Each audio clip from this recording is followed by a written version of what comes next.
Chapter 2. Building the Distance Ladder.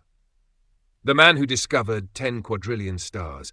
Long before humanity discovered other galaxies, we first had to understand our own. Henrietta Leavitt had given astronomy something extraordinary. For the first time, we possessed a reliable way to measure distances across the heavens. The next question was obvious. What could we measure with it? One astronomer believed he knew. His name was Harlow Shapley. Harlow believed the answer lay among some of the oldest objects in our galaxy. Globular clusters. Great spherical swarms containing hundreds of thousands of ancient stars held together by gravity. They surrounded the Milky Way like a vast halo. But no one knew where they were, or how far away they lay. If their distances could be measured, their positions could be mapped. And if their positions could be mapped, perhaps the true shape of the Milky Way itself could finally be revealed. Night after night, Harlow measured them, one by one. The map slowly grew. Each new measurement became another point, another clue. At first, the pattern was impossible to see. Then, almost without warning, it appeared.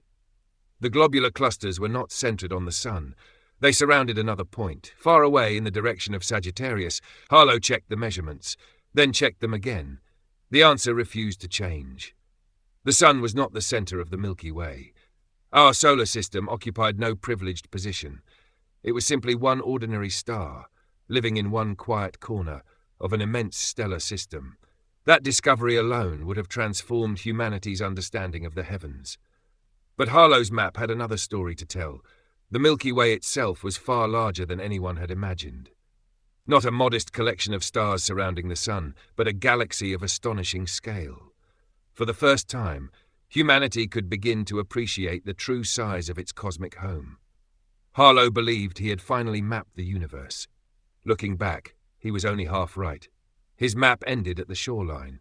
Beyond the Milky Way, faint spiral nebulae drifted across the darkness. Like many astronomers of his time, Harlow believed they belonged to our own galaxy. Given everything we knew, it was a perfectly reasonable conclusion. But there was one measurement he could not make. The spiral nebulae were simply too far away. No telescope on Earth could gather enough light to reveal their true nature. Harlow Shapley had answered one of astronomy's greatest questions. He had shown us the true scale of the Milky Way, but his map ended at the shoreline. Beyond it, the mystery remained.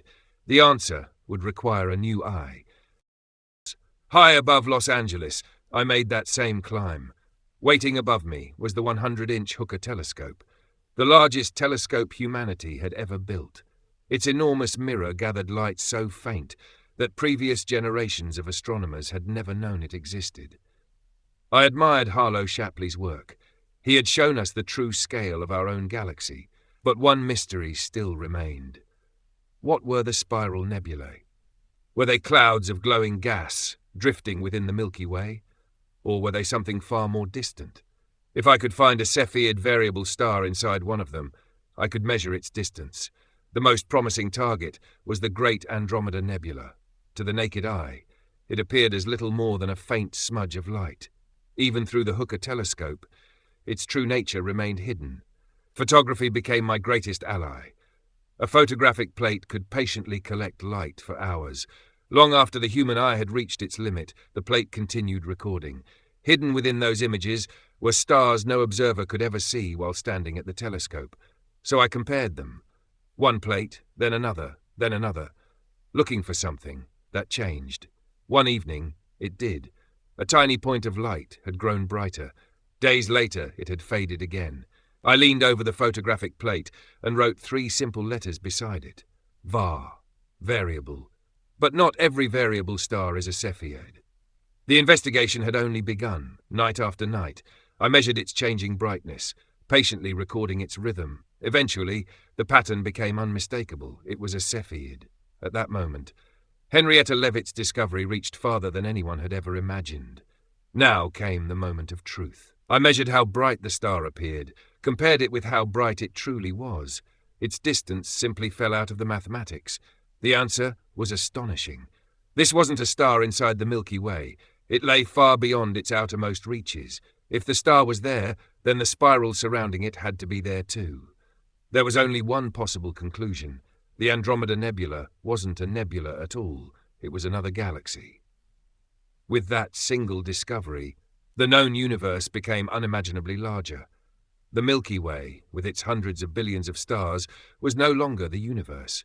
It was one galaxy, among hundreds of billions of galaxies stretching across the cosmos. Humanity had crossed a new horizon.